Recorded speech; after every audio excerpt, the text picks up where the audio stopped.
हरे कृष्णा। श्री प्रभुपाद की जय। श्रीमद् भगवद गीता अध्याय 3 श्लोक नंबर 13। यज्ञशिष्टाशिन संतो मुच्यन्ते सर्किल विषयी भुंजते ते त्वघं पापा ये पच्यंतात्म कारणात्।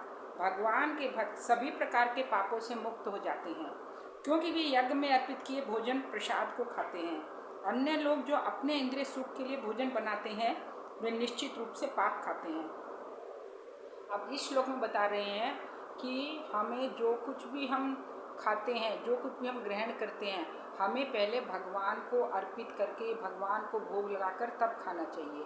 भगवान के जो भक्त होते हैं, जो कृष्ण भावनाभावित हैं, वो कुछ भी भोजन करने से पहले या कुछ भी खाने से पहले भगवान को भोग लगाते हैं, उसके बाद वो प्रसाद को ग्रहण करते हैं।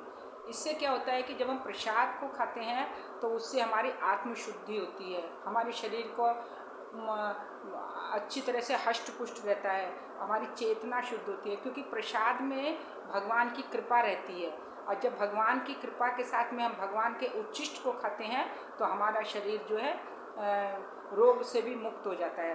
तो इस तरह हम जो कुछ भी खाते हैं हमें भगवान को अर्पित कर कर फिर ग्रहण करना चाहिए। और जो केवल अपनी इंद्रिय तृप्ति के लिए ग्रहण करते हैं, यानी जो केवल अपनी सुख के लिए खाते हैं या भोजन ग्रहण करते हैं, वो इसका मतलब पाप ग्रहण करते हैं, वो चोर है। क्योंकि उनको चोर कहा गया इसलिए क्योंकि हम भगवान की वस्तु, हम भगवान को अर्पित किए बिना यदि हम ग्रहण करते हैं तो हम चोर हुए।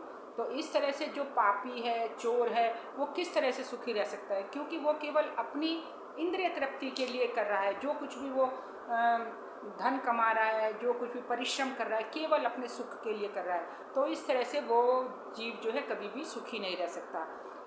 यदि हम सभी तरह से सुखी होना चाहते हैं, सभी तरह से स्वस्थ रहना चाहते हैं, खुशी से रहना चाहते हैं, तो हमें क्या है, जो कलयुग के लिए सबसे सरल विधि बताई गई है वो है संकीर्तन यज्ञ। यदि हम संकीर्तन यज्ञ जो है बहुत ही सरल विधि है, यदि संकीर्तन यज्ञ करते हैं हम और भगवान को जो कुछ करते हैं भगवान को अर्पित करके यदि हम ग्रहण करते हैं तो हम सब तरह से सुखी रह सकते हैं। हरे कृष्ण। श्री प्रभुपाद की